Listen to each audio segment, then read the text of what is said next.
Hello, Scorpio, Sun, Moon, Rising, and Venus Signs. Kamusta po kayo? Sana po nasa mabuti kayong kalagayan. Welcome back po sa Star Tarot. Kung bago po kayo dito, welcome po. Please subscribe, like, share our videos, and leave a comment po kung naka-resonate kayo. So, yung first message po ninyo is for general life. So, we have 3 of Pentacles. Ayan. So, this is about partnership, no? Collaboration, partnership. Mayroong pagtutulungan dito. Mayroon kayong project or mayroon kayong task, kunyari sa trabaho, or sa business, pwedeng business partnerships, no? Ang pwedeng pasukin ng iba sa inyo rito. But, yun nga, no? Magkakaroon kayo ng katulong, magkakaroon kayo ng support, magkakaroon kayo ng ka-collaboration dito. So, mas mabilis, no? Kasi kapag may katulong tayo, mas mabilis tayong magtagumpay, mas mabilis natin na ma-achieve kung ano man yung mga bagay na gusto nating ma-achieve kung meron tayong katulong, hindi ba? Kaya, maaari, no, na ngayon with the person na makakatulong ninyo, mas bibilis yung pag-angat ninyo, mabibilis yung pag-alagwa ninyo sa kung ano man ang area of life na gagawin ninyo or ano man ang pagtutuunan ninyo ng pansin sa ngayon. So, this is the beginning of your success, no? At maganda rin, no? Kasi nga, mayroon kayong makakatulong, mas magiging magaan yung journey ninyo kasi mayroon kayong makakatulong. So, kung sino man dito makakatulong ninyo, that person's going to to help you na mas maging easier, no? Yung mga gagawin ninyo. So, pagdating naman sa inyong money, career, and finances, we have 2 of Pentacles. Ayan. So, juggling kayo, no? Nag-juggle kayo ng maraming bagay, no? So, siguro ang sipag ninyo, marami kayong ginagawa, marami kayong task at hand, no? Marami kayong responsibilidad, obligasyon, at inaano ninyo yan. Tawag dito, talagang ginagawa ninyo ng paraan yan, no? Isa pa, Scorpio, ang iba sa inyo siguro, pwede rin na meron mga choices dito, no, na kailangan kayong pagpilian. Baka meron kayong mga opportunities, no, na pwedeng tinitignan ninyo. Alin kaya dito, pinagpipilian ninyo kung alin yung pasok sa criteria ninyo or kung ano yung kailangan ninyong kunin or yung mas pasok sa ninyo, sa criteria ninyo. So, maaaring yun ang pinagdidiskartehan ninyo, no? Possible din, Scorpio, na ang iba siguro sa inyo rito, yung bang na-overwhelm na, no? Pwede na-overwhelm na kayo. Kaya, ang invitation din dito para sa inyo is for you to bring the balance back in your life. Ibalik ninyo yung balance sa buhay ninyo. Kasi kung nasa balance kayo, mas makakapag-concentrate kayo. Diba? Mas makakapag-isip kayo na maayos. Ano yung mabuting gawin? Ano yung mas mabuting kunin ninyo na mas mabuting kunin ninyo na mas mabuting kunin ninyo na opportunity kung meron man, 'di ba? Kasi pag marami kayong maraming offer siguro dito sa inyo, siguro na aligaga kayo, na overwhelm kayo kasi parang gusto ninyong lahat kunin pero hindi maaari kasi kung hindi niyo naman kakayanin, 'di ba, na lahat, 'di ba? Gawin ninyo. O dati na kayong maraming ginagawa. Kaya maaaring na-overwhelm din kayo sa ngayon na alin kaya rito, no? So, you may need to calm down, okay? Kalma lang. Mag-isip kayo na mabuti, pag-isipan ninyo na maayos. Kaya nga kailangan na ibalik ninyo yung sa sarili ninyo, yung sa sentro ang sarili ninyo para mas nakakapag-isip kayo ng mabuti.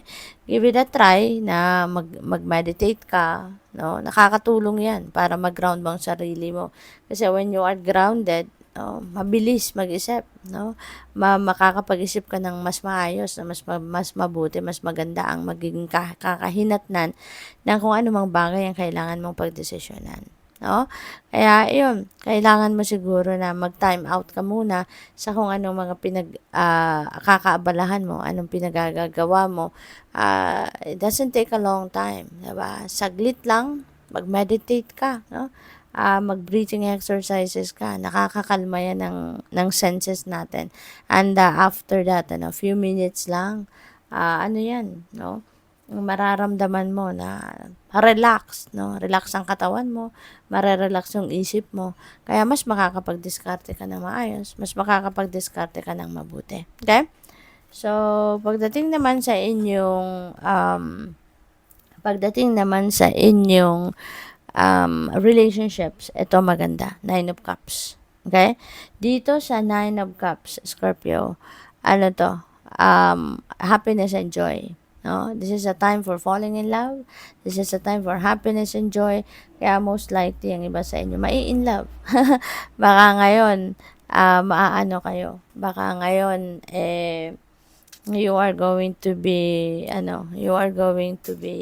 in love. Baka ngayon, makikita mo kung ano yung ano ninyo. Baka ngayon, makikita mo yung soulmate ninyo, twin flame ninyo, yung ganon, no? Baka ngayon, makikita mo yung magiging eternal love mo, 'di ba? Scorpio. Kaya ano kayo ngayon, magiging excited, no? Excited kasi mararamdaman mo 'yun no? Kung kunyari ngayon mo makikita yung special someone mo, 'di ba? May butterflies in the stomach na pwede kang maramdaman. Kaya posible na magkaroon ng ganun, no? Magkakaroon ka ng kutob, kumbaga. At saka, wish fulfillment, no? Wish fulfillment energy. Kaya po pwedeng kung ano man ang mga wishes ninyo na related, no, sa inyong mga relasyon, maaaring yan ay may experience din na sa ngayon. But yeah, maganda rito, no? Magiging masaya, siguro magiging fulfilled, no? Kung kayo ay nasa isang relationship na existing relationship, you will be feeling fulfilled, no? And happy sa ngayon. Magiging siguro maayos, no? Yung samahan, yung inyong relationship, no? Maganda, may harmony, may love, yung kanon. So, sa final message niyo, Scorpio, tignan natin kung ano to. At maraming salamat muna sa mga nakapag-subscribe na. Maraming salamat din sa mga nagsasend ng donasyon through Super Thanks, and of course, sa mga hindi nag-skip ng ads, no? Maraming salamat po for your support. And open na po tayo for membership, kung interesado po kayo. So, we have green tourmaline. Sabi dito, abundance and prosperity are in infinite supply. I am grateful for the blessings in my life. Napakaganda. Kasi siguro ngayon, meron kayong mga makakamit or matatanggap, no, na biyaya, maghahatid sa inyo ng prosperity and abundance, financial freedom, financial flow, no?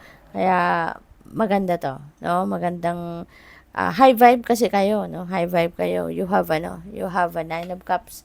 Kaya magiging masaya kayo, magiging high vibe kayo. Kaya ito yung ma-attract ninyo, good things, no? Believe in unlimited wealth and success for all, no? Importante, magtiwala kayo ng ganon. Kasi, kung anong pinaniniwalaan natin, no? Yun ang nagmamanifest sa buhay natin. Kaya, kung naniniwala ka na there is unlimited wealth, kung naniniwala ka na entitled ka na magtagumpay, no? Yun talaga ang mangyayari sa buhay mo. Act philanthropically, realize the infinite supply available, and magnetize ethical, heart-centered business associates. Ayan, so napakaganda. Kasi positibo, no? Mga positive things and experiences ang paparating. So, good luck. Thank you for watching. Love and light. Namaste.